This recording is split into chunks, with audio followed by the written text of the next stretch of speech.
حضرت عثمان غنی رضی اللہ تعالیٰ، آپ صرف مسلمان ہی نہیں بلکہ آپ مسلمانوں کے امام ہیں۔ سبحان اللہ، آپ خلیفۃ المسلمین ہیں، سبحان اللہ، آپ امیر المومنین ہیں۔ سبحان اللہ، سبحان اللہ۔ 2 دن بندے کہتے باقی روزہ تھے رکھ کے آئے چوپڑا، سبحان اللہ بولا کریں۔ یہ سبحان اللہ بھی جو ہے نا یہ قرآن کا لفظ ہے، سبحان اللہ۔ میرا آقا فرماتے ہیں جو سبحان اللہ پڑھے اللہ اس کو 70 نیکیاں عطا فرمائے، اور اس کے نام کہے کہ درخت جنت میں لگا دیا جاتا ہے۔ 10 منٹ 20 منٹ بندہ بیٹھے اور جتنی مرتبہ سبحان اللہ کہے ذرا اندازہ کریں نا جاتے ہوئے جنت میں اپنے نام کے کتنے درخت لگوا کے جائے۔ حضور علیہ السلام کے غلام حضرت عثمان غنی رضی اللہ تعالیٰ، آپ جب قبرستان میں کبھی جاتے نا تو آپ کی آنکھوں سے آنسو نہ رکتے، کبھی نہ رکتے، آپ کی آنکھوں میں آنسو رہتے اور آپ روتے۔ کسی نے پوچھ لیا حضور کیا بات ہے روتے کیوں؟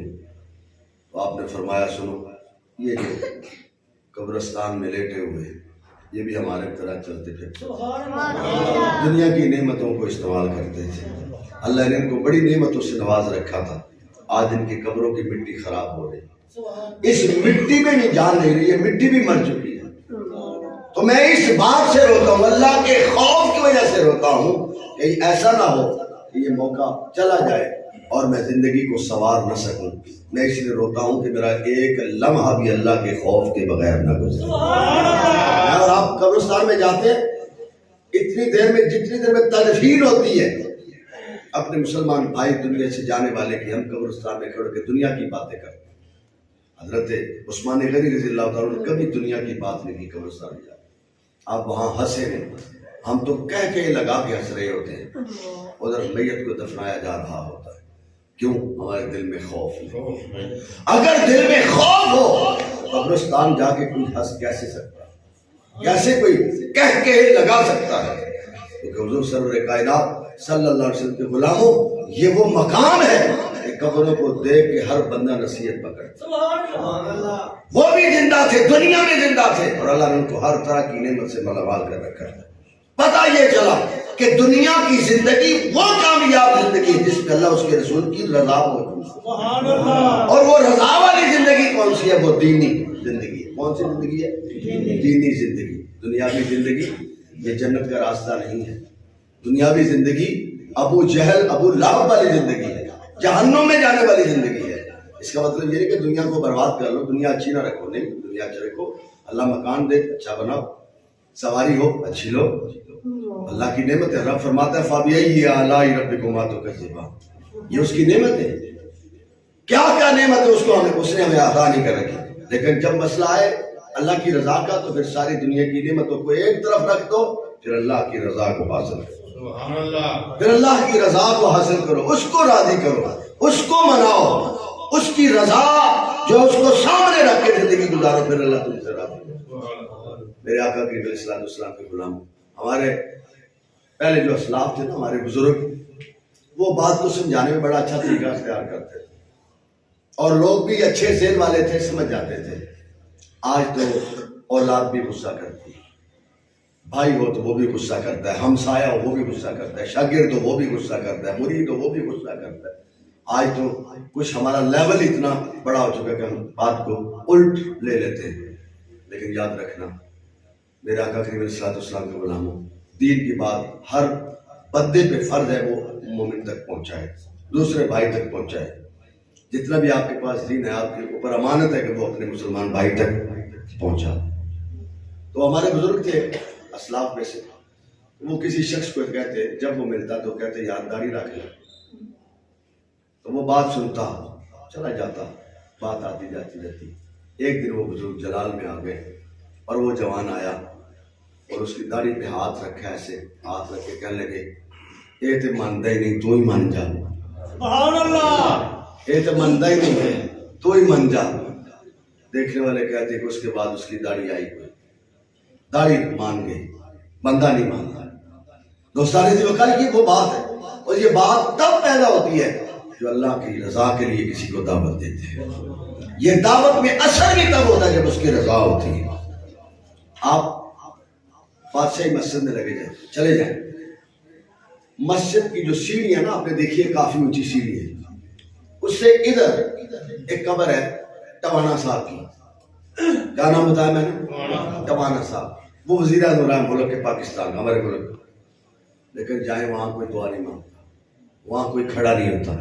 اور 1 کلومیٹر آگے دادا صاحب کے مزار پہ چلے جائیں, وہاں دن ہو رات ہو, سردی ہو گرمی ہو, دھوپ ہو چھاؤں ہو, جب جی چاہے جب چاہے وہاں بڑے بڑے دنیا کے لوگ آپ کو سلام کرتے ہوئے نظر آئے. کیوں؟ اس نے دنیا کی زندگی کو پسند کیا, اس نے دنیاوی زندگی کو گزارا, قبول کیا. اور دادا صاحب نے وہ زندگی گزاری جو انہوں نے اپنے نفس کو قربان کر کے رب کی رضا کو حاصل کیا. انہوں نے اپنے نفس کا تزکیہ کیا, اس نے دنیا کی نعمتوں کو خیر آباد کہا, اور سادگی کے اندر سوکھی روکھی کھا کے اللہ کا ذکر کیا, لوگوں کو اللہ کی طرف بلایا, لوگوں کو اللہ کے دین کا راستہ دکھایا, لوگوں میں دین مدین کا تبلیغ کی. صرف لاہور نہیں, پورا پاک و ہند اگر آج کلمے کی ورد سے گونج رہا ہے تو اس ولی کامل داتا گنج مختلف اجمیری کا فیضان ہے. نعرہ تکبیر, نعرہ رسالت, نعرہ حیدری. ساری سی وقار یہ زندگی ہے, اور جو اللہ کے لیے زندہ رہتے ہیں وہ مر کے بھی مرتے ہیں, ان کی قبر بھی نہیں مٹتی, ان کی قبر بھی نہیں. آپ قبرستان میں جاتے ہیں قبریں مٹ جاتی ہیں, سال 2 سال 3 سال بعد قبروں کا نشان مٹ جاتا ہے. لیکن جو اللہ والے ہوتے ہیں ان کی قبر کچی ہو یا پکی وہ زندہ رہتے ہیں. ان کی کیوں؟ انہوں نے اللہ کے ذکر کو بلند کیا, وہ اللہ کے لیے جیتے رہے, وہ اللہ کے لیے مرے, اور اپنے نفس کا تزکیہ انہوں نے کر کے رکھا. ہر لمحہ اللہ سے ڈرتے رہے. میں نماز چھوڑتا ہوں, آپ چھوڑتے ہیں, کبھی اللہ سے ڈرتے؟ کبھی ڈر لگا مجھے آپ کو؟ یا نماز نہیں میں نے پڑھی؟ مومن کی نشانی ہے کہ نماز لیٹ ہو رہی ہو تو کہتا ہے میں سارے کام چھوڑ سکتا ہوں لیکن نماز کو نہیں چھوڑ سکتا. یہ اللہ کے خوف کی نشانی. لیکن میرے اور آپ کے اندر تو ساری نمازیں چھوڑ دیں, پورا ہفتہ نماز نہ پڑھے, پورا مہینہ نہ پڑھے, پھر سال بھی ایسے لوگ ہیں سال پورا نہیں پڑھتے, اور عید کا دن آتا ہے اس دن بھی نہانے دھونے میں نماز عید چلی جاتی. آپ بتائیں یہ بدقسمتی ہے؟ کیا یہ اللہ کا خوف ہے؟ کیا یہ اللہ کی رضا حاصل کرنے کا طریقہ ہے؟ نہیں دوستو, اللہ کی رضا کا حاصل کرنے کا طریقہ ایک ہی طریقہ ہے کہ اللہ والوں کے راستے پر چلیں. چلو آپ کو اتنی سمجھ نہیں آتی تو جس راستے پہ اللہ والے چلے ہیں, انعام والے لوگ چلے ہیں, کم از کم اس راستے پہ چل پڑے. اللہ کا خوف, جب بھی کوئی کوتاہی کہیں سرزد ہو جائے فوراً توبہ کرے, اور اگر کہیں برا خیال یا برا مشورہ یا بری سوچ کہیں پیدا ہو فوراً لاہور پڑے, توبہ کرے اور ڈرے, اور اپنے نفس کی طرف متوجہ ہو کے کہیں تو مجھے الٹے رستے پہ چلاتا ہے, میں تو اپنے رب کو راضی کر کے زندگی گزارنا چاہتا ہوں. آئیے دوستو آج اس بات کے عہد کریں کہ ہم داڑھی مبارک بھی رکھیں گے. داڑھی شریف, موت کا تو پتہ نہیں کس وقت آ کے وہ چلے. دنیا سے جائیں تو اس حالت میں نہ جائیں کہ ہم اس کے نافرمان ہو کے جا رہے ہیں, بلکہ دنیا سے جائیں تو اس کے فرما بردار نظر آ رہے ہیں. اس طرح زندگی گزاریں جہاں کہیں مجھ میں آپ میں ہم سب کوتاہیوں میں کہ دلدل میں پھنسے ہوں, جہاں بھی کہیں کوتاہی آپ میں میرے میں ہمیں چاہیے کہ ہم وقت آنے سے پہلے وہ کوتاہیاں دور کریں اور اچھے راستے پہ چل کر اس سے ڈر کر, جس طرح اس سے ڈرنے کا حق ہے, زندگی گزاریں اور اللہ کریم کو راضی کریں, اللہ رسول کی رضا کو حاصل کریں. یہی ہمارے لیے بخشش کا راستہ ہے. اللہ رب ذوالجلال مجھے اور آپ سب کو دین و دین کی سمجھ اور اس پہ عمل کرنے کی توفیق عطا فرمائے. وما علینا الا البلاغ.